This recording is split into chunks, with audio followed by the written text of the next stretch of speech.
Welcome back to Now. No opportunity wasted. I'm your host, Angelica Ross. Baby, listen, let me go ahead and set the tone right away, honey, because I need us to remind ourselves that we are listening and we want to bring our higher selves to this moment right now and throughout everything we do, especially with the election happening right now. So today is Monday, November 4th, and today's word for the day from Buddhism, Day by Day, Wisdom for a Modern Life by Daisaku Ikeda says, quote, trust is difficult to earn and it is easily lost. The trust built over a decade can be shattered in an instant by one offhanded remark or deed. A person who is not swayed from their chosen path, even during the most trying times, will ultimately find that he or she is trusted by all. End quote. Baby, I needed that word on today. I really needed that word because this election season has definitely been trying my last nerve.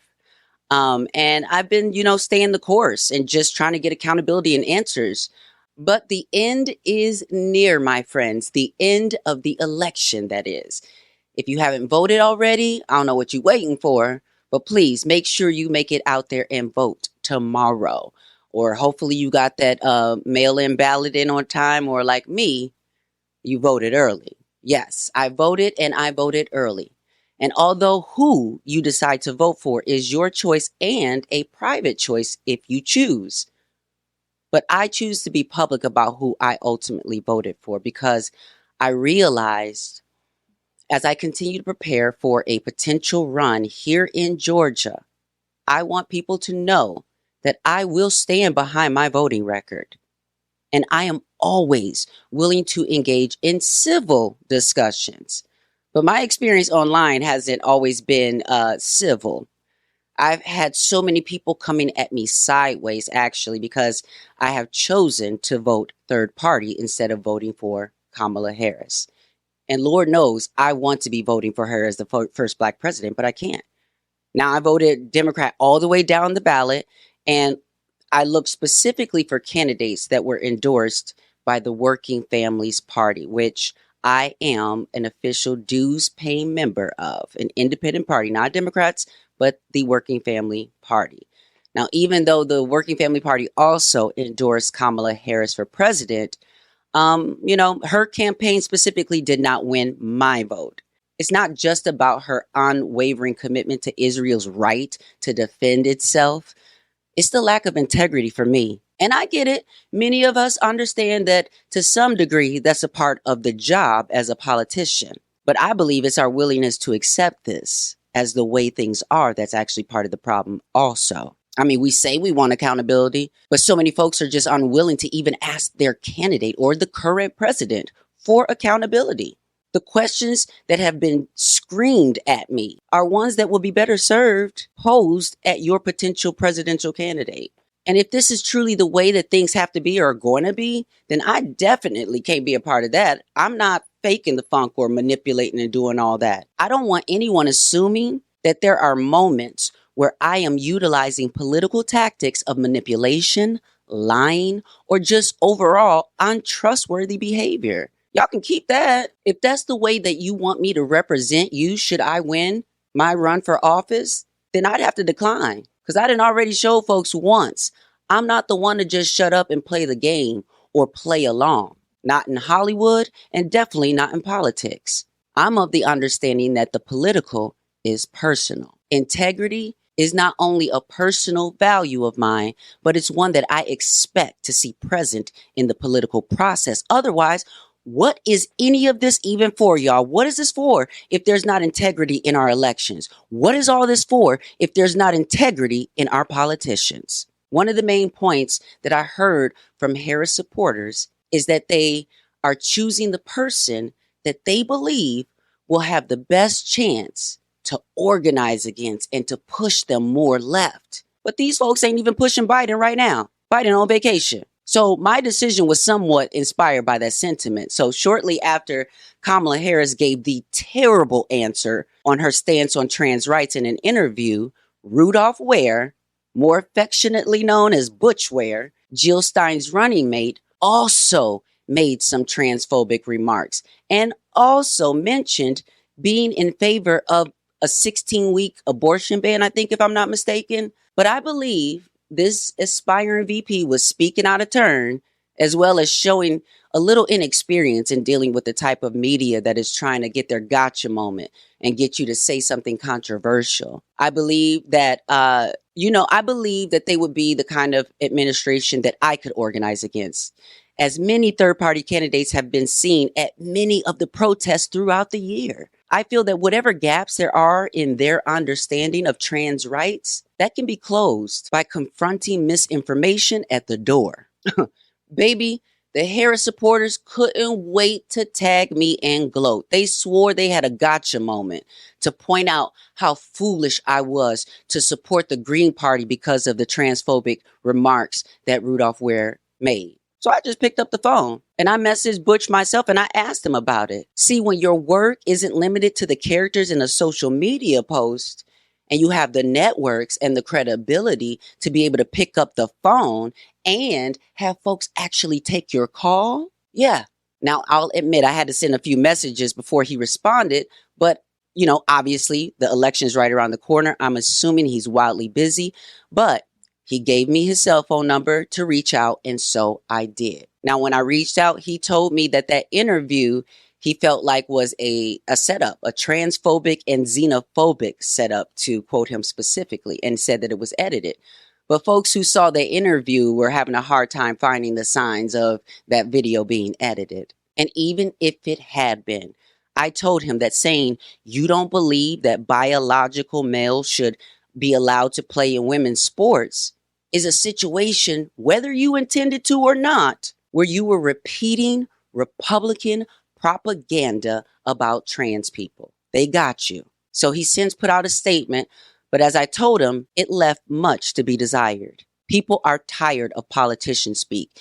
They need to hear it spoken plain. Your statement did not address your transphobic remarks, nor did it address how you were in favor of any kind of abortion ban, because we're not here for that. Now, I know that he was in the middle of preparing for a 3-day speaker event, including Mark Lamont Hill, Saul Williams, Jill Stein, and more. So I'm sure there will be more coming out in the next coming days. So I will stay tuned. But I also did see that Jill Stein's campaign has joined forces with Claudia de la Cruz's campaign so that they can ultimately reach the objective of that 5%.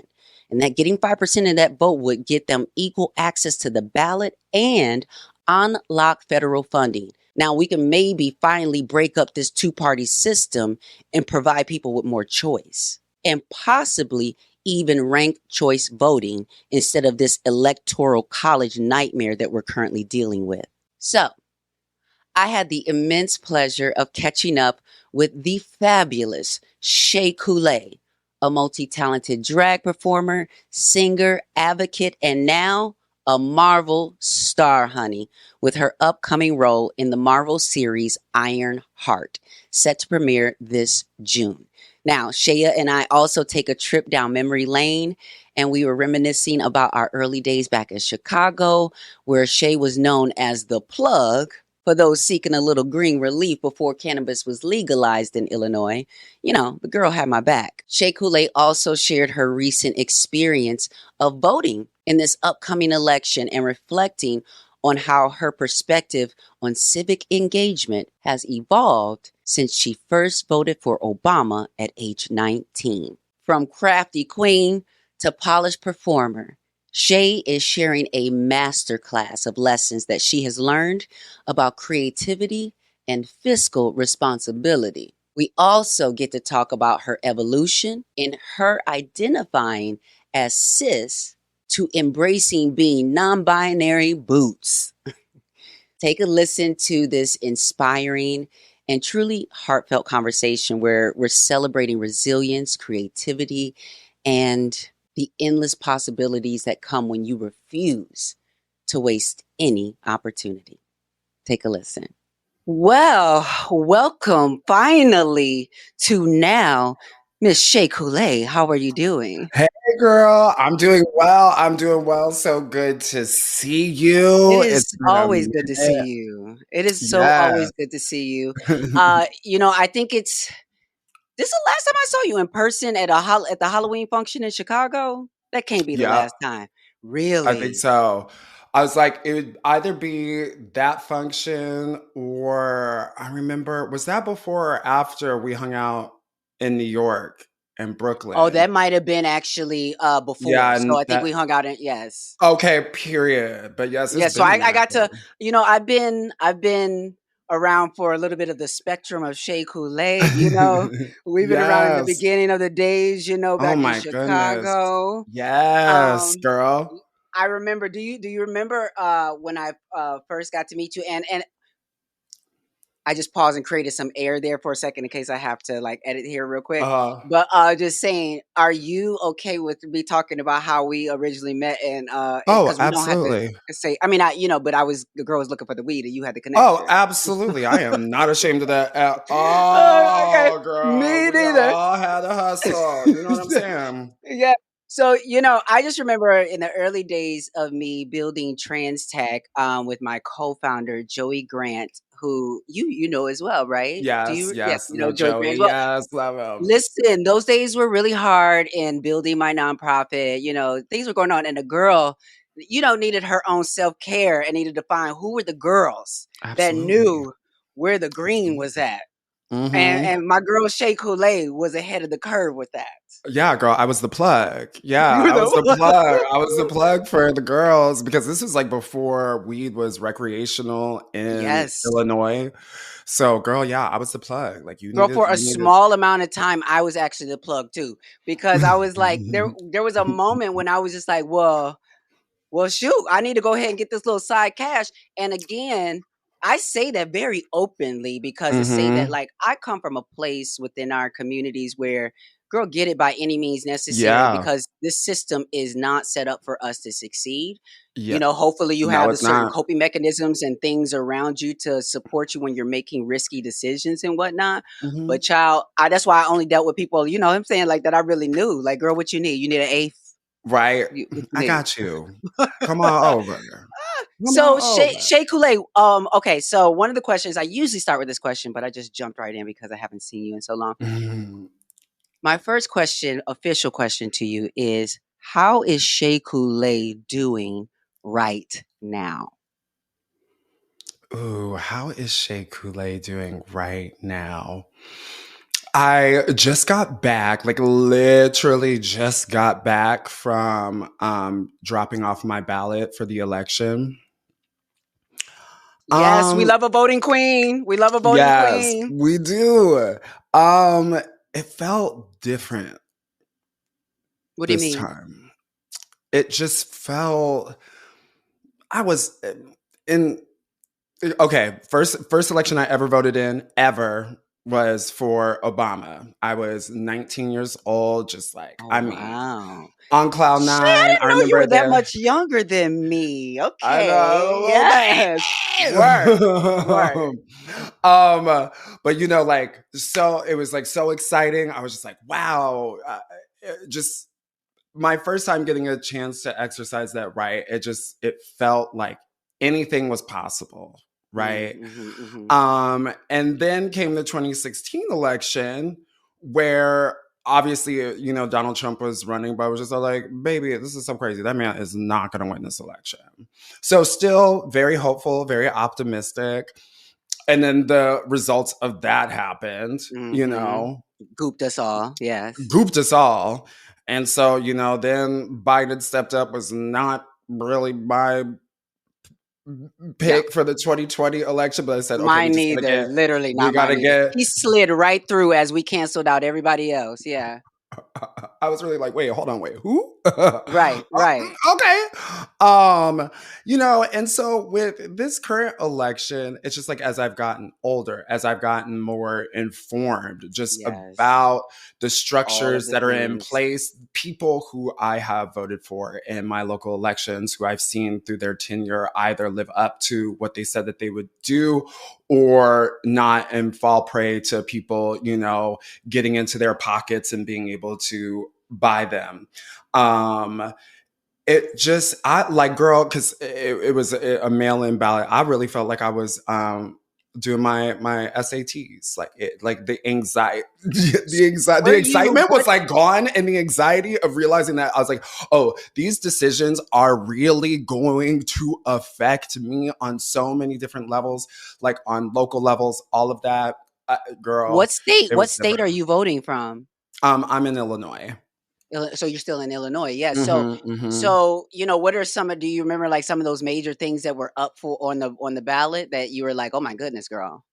Okay, so reproductive freedoms, just keeping that, instated and keeping those safeties in place for women in Illinois, that was up on the ballot. Wow. Taxing people who make over $1 million annually to help offset the price of property tax.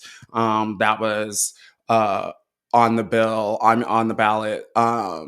And what else was there? Oh yeah, Has being has able to. has your perspective on taxes changed as you have um raised up in the Yeah. brackets a little bit? Yeah, as I've gone up a couple brackets, it really makes me resent the police that much more. Because what is your money going to? Because I'm like, wow, I'm paying multiple salaries. Absolutely. Wow. So, well, first of all, thank you for being such a great role model as always, and showing the girls how to use their voice and voting. But Yes. also, like, you are someone who, I've been just a diehard, like diehard fan of you for just so long. You coming from Chicago, I wanted to tap in with you on something. Like, because I think you've been in the area for a long time, right? Like working out Mhm. of Chicago. So you Mhm. were, I'm working over at the Kit Kat Lounge over Mhm. on Halstead, with Yes, those ma'am. girls. I'm getting paid what, $75 for the night plus tips. And this is about their Mhm. third restaurant. Now they want to open up one in Malaysia or this, there, and the Right. third, or whatever the case is. Right. What I know in the area that we kind of came up in as queens, it seemed like there was a very different experience from the white queens to the black queens, in just a sense of one, white queens being white men when they take off of their drag and having jobs at places where they can be queer and they can Mhm. be all of these things and Mhm. they can buy the rhinestones and the fabrics and the sewing machines and the, all the things or whatever. And then Right. you got these Talk about it. girls trying to pay for cab fare and the MAC makeup that they just wore for that evening. Yeah. Can you talk to me about what it was like for you in the beginning days coming up in that environment, and how did you break through, because you seem to have gone from this place of crafty queen to Mhm. like polished crafty queen? Yes. I feel like, necessity is the mother of invention. You creativity is birthed out of needing to make something, not having the ability to afford designers and people to make things for me. I had to get in there and get my hands dirty and get detailed and work on it and build it with my own two hands. And that gave me a sense of appreciation for the amount of work that goes into things. So, like, now when I think about when I'm hiring somebody, I'm very considerate of their time. I'm very considerate of their energy, of their creative process. Mm, Um, but it definitely taught me to be honestly more fiscally responsible when I did get the funds to be able to afford to have somebody step in and help out, because now I understand kind of like what the market price for a beaded fabric per yard is. So, absolutely. sometimes when you send me that invoice, I have the knowledge to be able to ask a couple follow-up questions to know if you're really charging me something appropriate. Or Because you the trying girls are to throw some crafty, other time. yes. Yeah, they try to get really smart. So Yeah, it taught me a lot about how to just be smart, and also um be able to save. Like, the girls know, like, I love to be like you said, crafty. Like, crafty is like, it is a state of It's mind. a Like, I want to be lifestyle, able yeah. to take a little and make a lot out of it. That's just like, I love that. A dollar Now, saved is a dollar earned. when I see, because I've been one, like, I'm one of those trans women that, Mm. who has a special place for for like RuPaul's Drag Race and just obviously drag in general Hmm. because for some reason, and this was, a lot of the conversation over the years, which I've just, for me personally, you don't have to speak on Hmm. this, but for me personally, I've just sort of given up on my level of engagement with Ru and Hmm. conversationally in these spaces because, Hmm. like, uh, the acknowledgement comes in hindsight of like maybe changing policies and different things like where now Uh-huh. the girls can be openly, I think they can be openly trans on the show, Hmm. but us knowing that that was a problem in the beginning and saying Right. certain things. And so what do you, because now as an advocate, one thing that I have learned teaching people about all of these different pronouns, Hmm. ways people are identifying, gender fluid, gender fuck, Hmm. non-binary, two spirit, all these different Yeah. things. And then learning and teaching that, trans is this umbrella term that has all of that underneath it.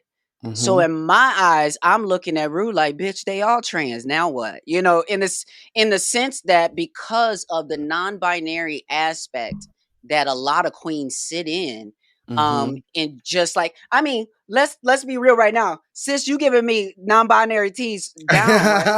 All right. You know what I'm saying? Like My bust little down and all the bust things. down, my So little wash day.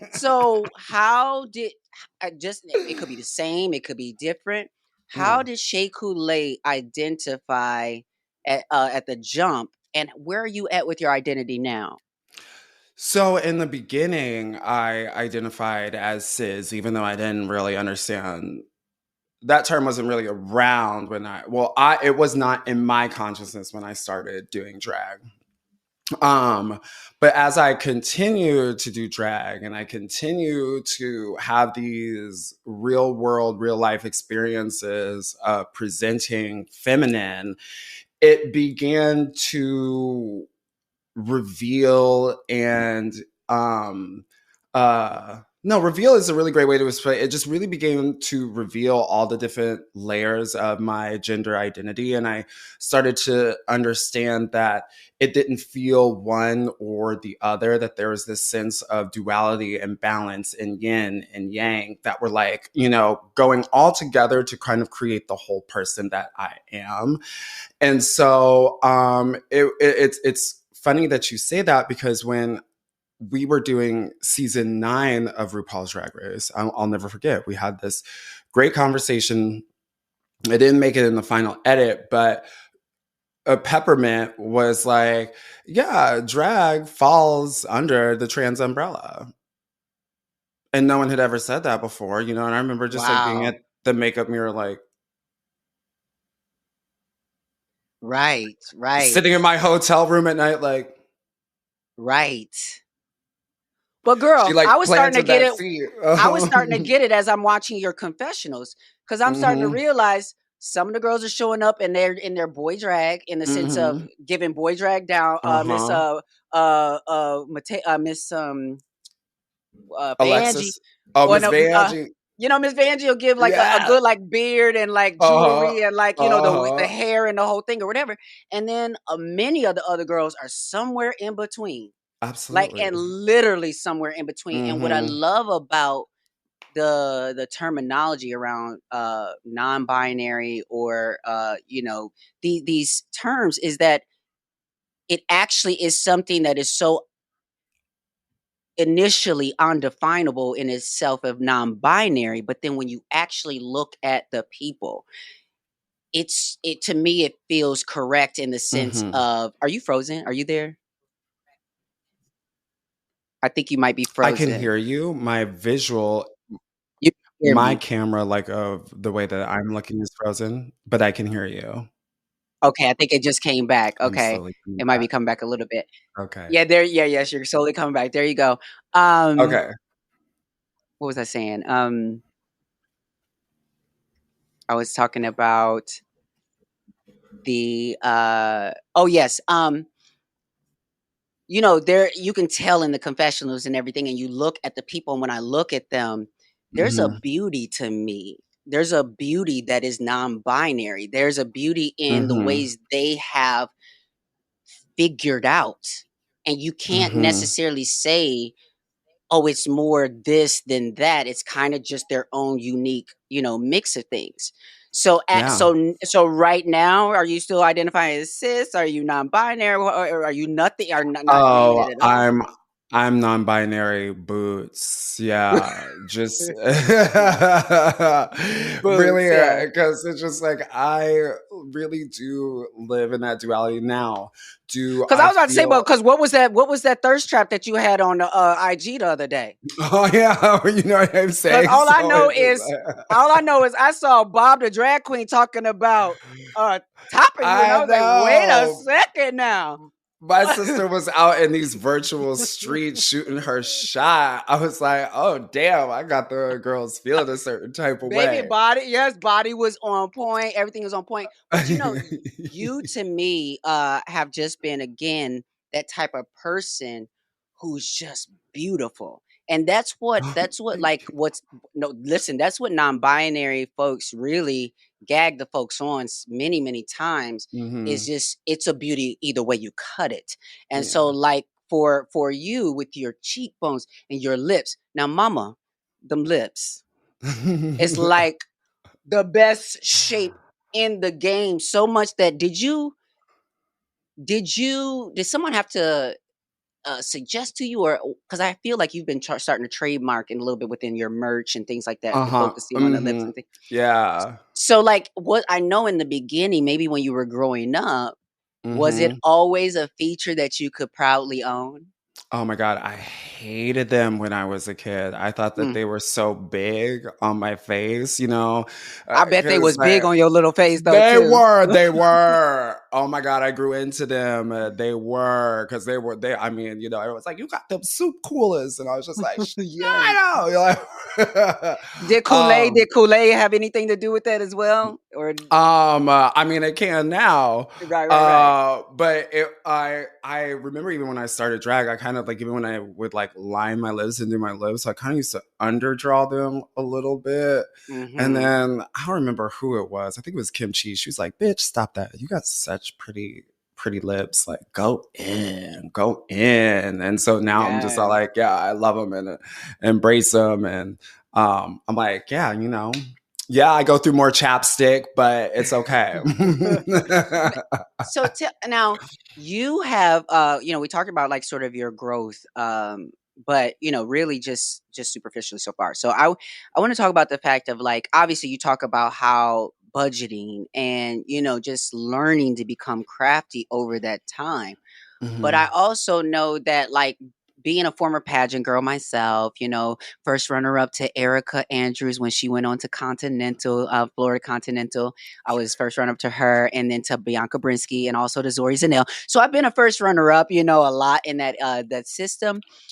But I know that pageant game polishes you like nobody's business. Mm, mhm. What did one, two, has it been 3 rounds of Drag Yeah, Race for 3. you? 3. How has 3 rounds of Drag Race competition helped you level up your game?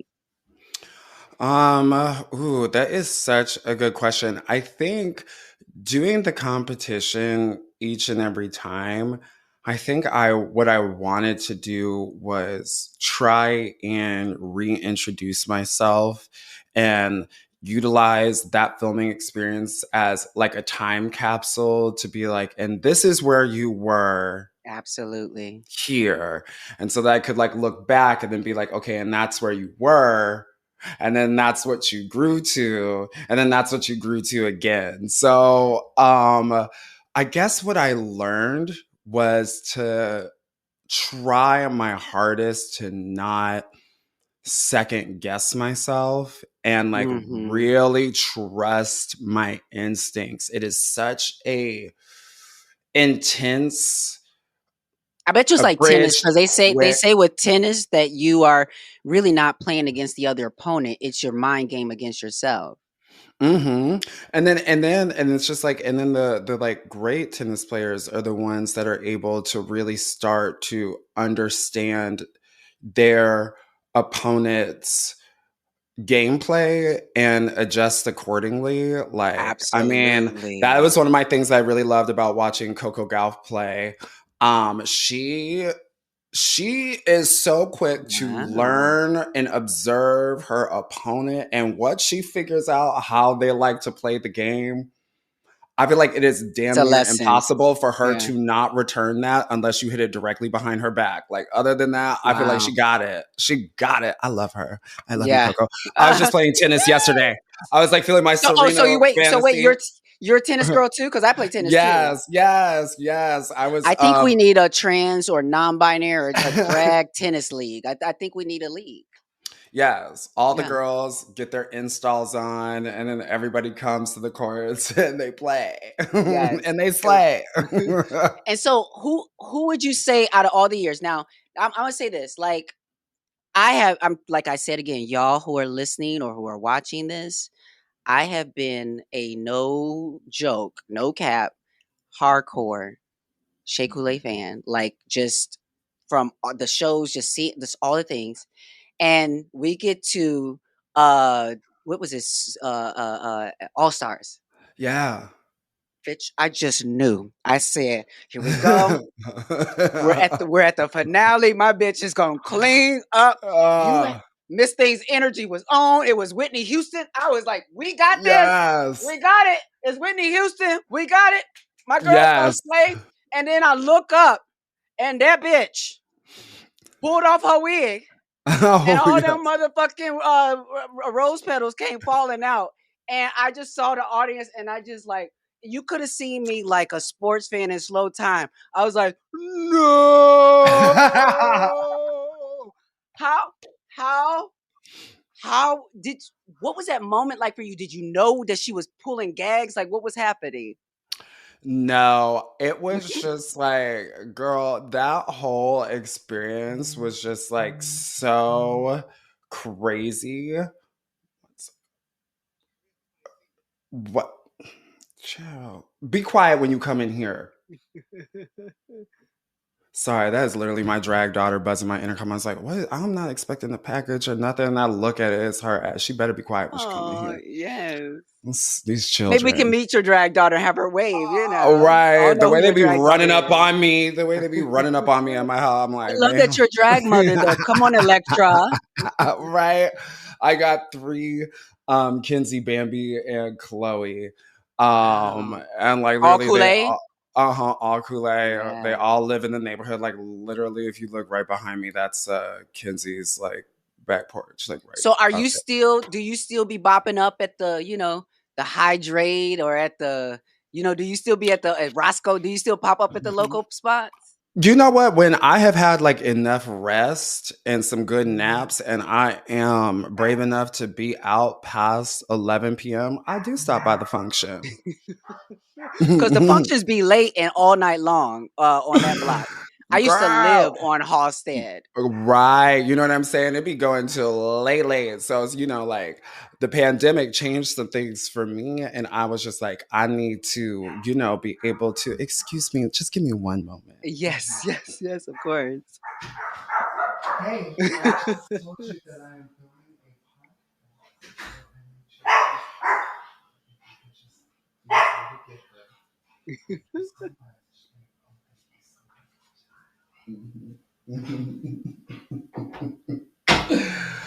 Okay, sorry about that. No, you're so good. Because then she ran it, and my partner's like, "Wait, what if I wasn't expecting her nothing?" You see, the children. You know what I'm saying? We love the Um, children. we do. We love the children. We love the children. And I don't know why. I mean, I guess it's Halloween. I need to ask, like, bitch, why the fuck this That bitch is wearing a that is like veil? that's the second pride, and especially in Chicago. that's like the night that the girls don't. I know when I worked at worked at Kit Kat Lounge, that was the night I'd never wanted to work, Halloween, because all the girls think that it's their turn to perform the show. Like, and what I mean by girls is the Oh, first time girl, the drag you, girls, and now they want to yes. sit and perform during your show, and I'm like, if you don't sit your ass Baby, down if you don't somewhere, sit your ass down in that Party City wig and shut the hell up, baby. But yo, shut up. it is like a second pride. I do feel like that's when the girls, especially the ones who are just now figuring out what makeup and hair can do, Hmm. I think that's like a first time for them to do that. But how do you deal with, the one thing that was really challenging for me, and I think that is challenging for some other girls, I watch and I saw other girls come from Chicago, like Dita Reitz and Hmm. the Vixen, right? Came from Hmm. Chicago as well, and my girls like are kind of like me. And I noticed like in the sense that usually most of the black girls and a lot of the white girls too end up following me from the show or whatever. Hmm. 'Cause I talk about all the things, especially like, Yes. intersectionality and racism and all these different things. Hmm. And sometimes the black girls have an experience that Hmm. they might not be able to almost have the language to really clearly like address certain things that are going on, microaggressions, various Hmm. things.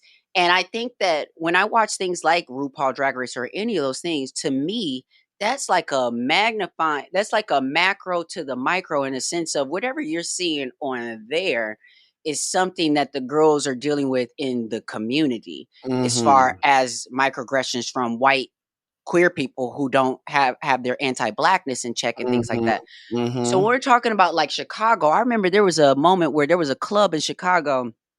I want to say it was kind of across the street from where Roscoe's is, and there was like the DJ. There was this whole situation where the DJ was like, there was an email that went around that was like, "Don't be playing certain black music in the club." You remember what I'm talking about?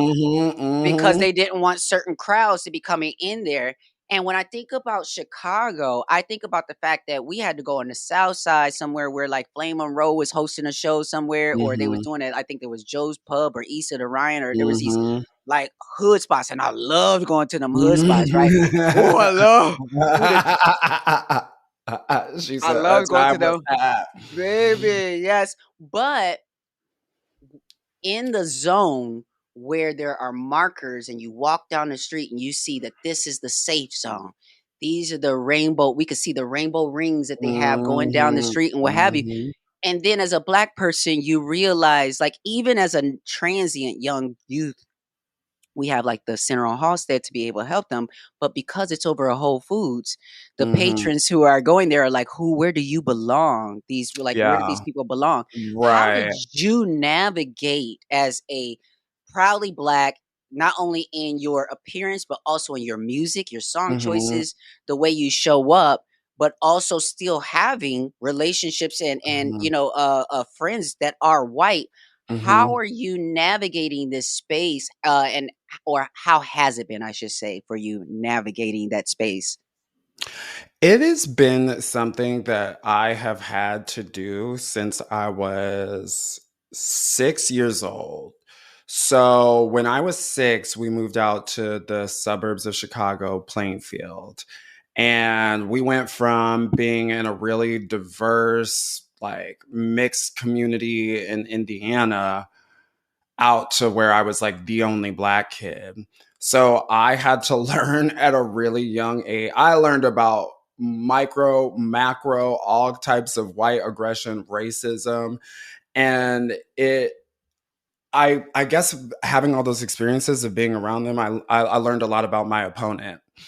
Mhm, And mhm, so once mhm. you start to, especially like I'm a really observant type of person, like once you really start, it's kind of like that Coco Gauff technique that I'm talking about, Yes, yes. the beginning of the match, I'm just kind of like observing you, see how you operate, see how you work.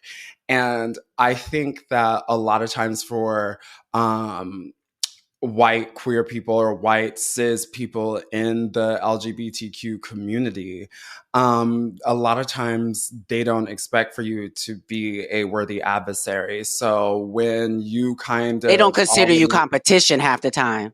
so when you already understand their tactics in the way that they move and operate.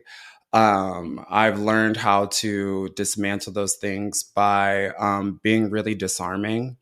Mm-hmm. And disarming, and when I say that, I mean being clever enough to realize what types of communication work well with them and Mm-hmm. what makes them feel comfortable. And it's not necessarily about being agreeable. I have no problems advocating for myself and for what's right and for what's equitable. Um, I just know exactly how to communicate with people. Communication is really key. Absolutely. Now, I I've been trying not to, but like, so I need the insight first of all on the eyebrows. So what's going on here? Because like they're um, so thick. They're so. I mean, it's so. They're so beautiful. That's is that all your hair? Look, I know. uh, Listen, I'm at, no, not just you know. most of it is okay, and this is the thing because Wow. I had had such a hard time growing my eyebrow hair that I really just shaved them for like years and years and years and years. Mm-hmm. And I was just like, I really want to try and grow my eyebrows out. And my esthetician was like, okay, girl, put Rogaine on your eyebrows. Girl, it was that simple. Rogaine, just a little foam. And it's been Not like, that you just dropped the. That's a. I ain't heard that one. Y'all heard it. right. Y'all heard Like, it here first. like, Wow. come on, it's hair. It's still hair. So I was literally That like, it was so obvious. Shay, Um, I consider you to be a master. Like not obviously with these things as well, but like literally watching the creativity and sort of like the thematic. When I watched you, first of all, when you talk about that tennis match, I will say though, between you and when you and Sasha were competing with each other, I mhm. think you guys did like a it was a skit together. Yes, That was yes. one of those moments when I was like, y'all, this is like next level improvisation. You both were locked in so nasty. It was like Yes. you are such a master at these things. I'm going to talk shit for a second and say like, so I have these partnerships that I'm doing different things with, like through Trans Tech, my nonprofit Trans Tech. Mhm, And we have these partnerships with various organizations like Linux Foundation, Career Circle, all these different things that offer our members access to trainings, free trainings to give them tech skills. But one of those things that I was really proud of our partnerships because sometimes when we're dealing with our community, it's almost the same way that people talk sometimes to homeless people in the sense of they only want to talk to you about what they think you deserve or what is necessary or what you should be focusing on right now mhm. versus like whatever I want to be focusing on right now or whatever Yeah, else I want to be inspired by. So we have this mhm. partnership with Masterclass where our members get free access to Masterclass to that platform to Yes. watch those videos. And as I'm thinking about that and knowing that, you know, I had to develop a relationship in order to make that work, I'm thinking, you know what I would love to see, and maybe I have the connections to possibly make it happen. But wouldn't you love to do a master class? I think we need a Shea Couleé master class. Ooh, ooh, that would be fierce, I like a think little that would glam makeup, it's glam, but also glam masterclass makeup as an artist. presentation. Yeah, but as an artist who has learned to create out of nothing, to Yeah. create with various materials, how to you know make best out of what like I just know that there are Mhm. various elements of this. So I'm gonna put in a word for you over at Masterclass, my people at Masterclass, and just drop that. But also I have a collaboration I'm doing with actually it's not public yet, but I'm gonna say it here anyway. But I have Mhm, a collaboration I'm working on with Canva where I mhm. have created a sort of course on inclusivity and creative and inclusive campaigns and whatnot. And I Yes. just, you know, I know that they've been very interested in these things too, but I just think that you're one of those people at that master level that people need to learn from because of the journey and how you put it all together. Yes. And you know what? I love to teach. My mom, she's a Sunday school teacher. I guess I get that from her. Like I just, love to talk and share Where's knowledge, mom? whatever. I she's still out in Plainfield. She's still out in Is Plainfield. is Her mom is mom just as much as a Couleé fan as we all are? Yes, she is. Yes, she is. Mom is, she's out there sharing the songs with her friend. We got a fan base over at her church. It's Oh really, my really, really, goodness. really cute. Songs. Speaking of songs, I want to make sure I even talk about that too. Like, so you and I both, we have Yes. tapped into our music creativity. And for me, I grew up in the church choir. I play piano by ear. I just grew up with this music, but Mm-hmm. transitioning in the beginning started to delay that for me because I just couldn't Mm-hmm. find my voice. Mm-hmm. Mm-hmm. What was the journey like? Because I'm telling you, I got all the see every song that you done dropped, I got it all. So and I love that you play everywhere in your range. Yeah. What did it take for you to get to a place where you were comfortable and confident singing? I think for me was truly when I started just taking lessons and started to learn that the best way to go about singing is to sing it the way you talk it. And so then I had to like really start to pay attention to what my natural speaking range is and where, that's comfortable vocally instead of trying to like reach into some kind of like Mhm. high stratosphere and sounding strained and labored. I was just all like, well, baby, that's just not what your voice wants to do.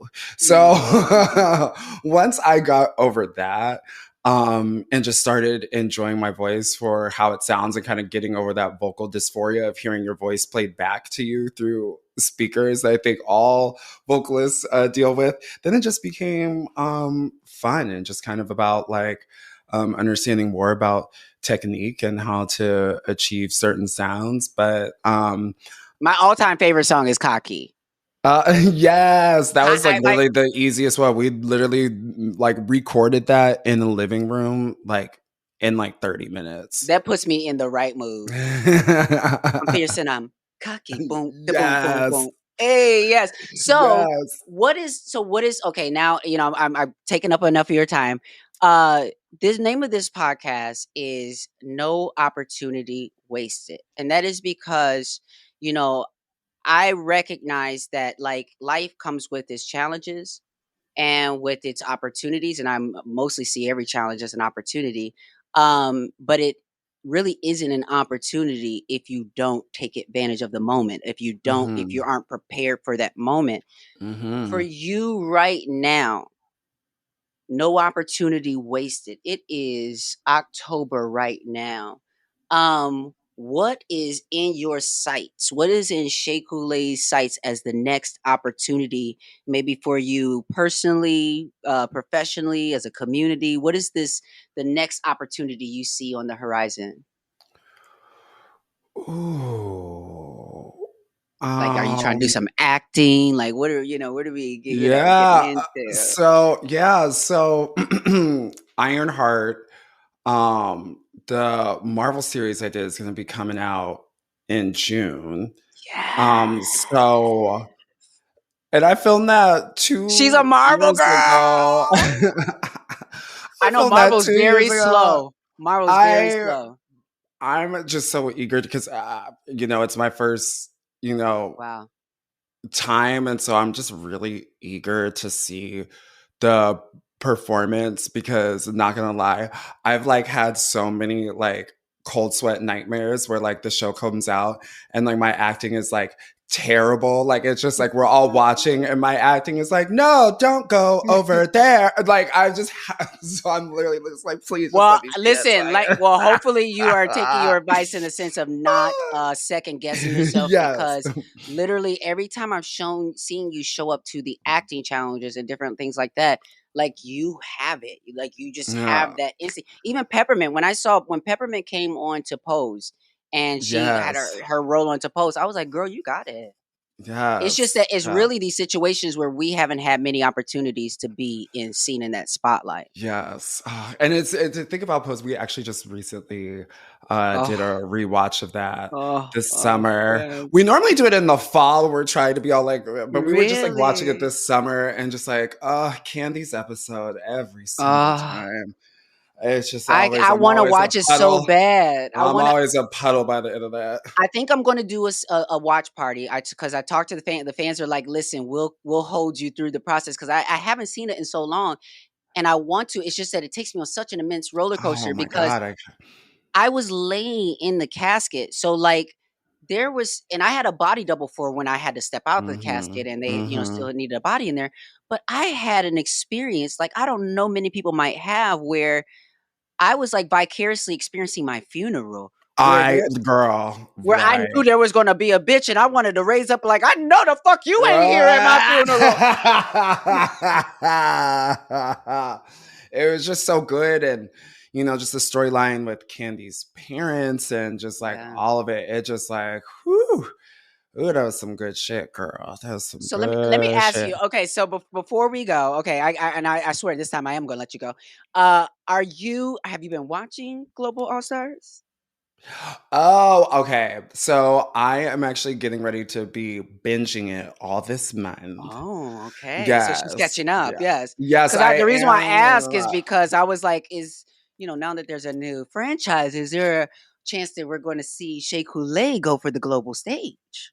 Oh my gosh. Oh my god. I mean, you You just never never know. know. You Mm. never ever ever know. It's just like as the platform and the franchise continues to develop, it's just like they're always coming up with With new something. things. And Baby, when I tell yeah, you and that's once it one thing I will give that bitch is branding. yeah, hello. With some auto Hello. tune, I will give her all of that. Yes. I was gonna But ask. yeah. No, go ahead. Oh, I was just gonna say, I was just like, you never know with them. So if there is an opportunity and it makes sense, then And it makes sense. I think that's the key word. mhm, Would you ever yeah. do like Dancing with the Stars? Oh, baby, yes. Like I would do Dancing with the Stars I could see down you eat that up. boots, baby. The form, it's there. ABC. Wait, it's on ABC, right? Have you tried? Yes, absolutely. Has ABC, anybody or call people? me. Okay, yeah. Listen, ABC. I want to see Shea Coulee on Dancing with the Stars. Let's make it happen. And another thing that we're manifesting, because we're talking about like what we're Yes, the trying to next work on this opportunity. next. I'm gonna go to the Met Gala this year. We Ooh, doing that, especially with this theme. ooh, ooh. Yes. Ooh, I'm gonna speak that into existence for you. I'm gonna even I'm nam gonna yo ho renge kyo Come a couple on, times for you. right, bitch. I'm gonna chew that shit up. I'm gonna eat, Mm. just eat it up. Shay, I want you to continue eating it up because there is never a time when you don't eat. Sometimes I'd be worrying about, is this girl gonna have bad cholesterol or something? Because she's always eating. She's always eating. And I do cook with butter. I'm not gonna lie, but that's okay because you guys, you do need to get your macros too. Get those good fats. Get Yes, that butter, that absolutely. avocado. It's good for you. I swear. Well, thank you so much, Shea Coulee, for just being Yes. a real one. For showing the girls what it looks like to step your up, step step the games up, and just I cannot wait to see what comes next. And also I know like I've been juggling so hard and things have been really difficult for me on the side, and I'm on the podcast I'll be explaining a little bit more of all of that and as Yes. it's unfolding, but getting to a place where I am about to list my house for sale. I'm going to move Hmm. into a bigger home on some acreage and all the things. So once I Ooh. get really settled, get my studio back up and everything, Shay, Yes. we have got to get in the studio. And you Yeah. and we're gonna figure it out. I produce Yeah. and I do some other things, or you got some tracks and blah blah blah, whatever. But we're gonna figure out a nasty collaboration. Okay. Yes. Wait. Yes. I'm down. Absolutely. So I'm if so you down got for it. some, cause listen, we're gonna open up the dialogue. I may have some Hmm. tracks, you may have some tracks. We may have a session. We're gonna schedule it, whatever the situation Hmm. is. But me and you need to hit a bop. Yes. Okay. I'm here for it. I am I'm here here for for it. it. We're about to start working on this next project soon. So yes. Yes, yes, please call me. Yes, we'll Hmm. do. All right. Thank you so much, Shea Couleé. And y'all, we will Yes. be right back. All right. Thank you, Shay, for joining me now. And thank you for being a friend. You are a golden girl. Thank you for being a creative inspiration across the board with music, fashion, makeup, and more. I cannot wait to see you slay in the Marvel universe. Now, before we go, I'm going to go ahead and drop one more Buddhist breadcrumb real quick and touch on a concept: establishing the correct teaching for the peace of the land. In essence, basically, this is making sure that as a society, whether we chant or not, that we are establishing a correct view of each other, and that is we all have value. We all possess a Buddha nature. This is at the heart of our Buddhist practice, sharing Buddhism with folks and helping them to establish a correct understanding of how valuable their lives are, especially in a world that is constantly trying to devalue us and make us believe we have nothing to offer if we don't look a certain way or have certain abilities. I was visiting a friend yesterday who checked into a mental health hospital. He reached out after I hadn't heard from him in a long time and basically said, he lost his mind and had to check himself in and get back to himself. During our visit, I was able to share Buddhism with him and study and chant. We chanted together for a few minutes, and I could immediately see that it was already having a positive effect on him. Every person that I introduce Buddhism to has an exclusive, connection with me as their support system. And I do this because I understand that when we change, our land will change. So one of the ways that I'm going to continue to do the work is by helping people see that their lives are valuable and hold potential to be absolutely happy, that they can develop the courage to take on all of life's obstacles with determination that you can win. Now, if you'd like to learn more about Buddhism, go ahead and text me. Text now to 404-737-1450. This week, don't let the chaos of this election break the bonds between friends. Recognize that whether we see it or not, we are all Buddhas. Let's practice treating each other that way. No opportunity wasted.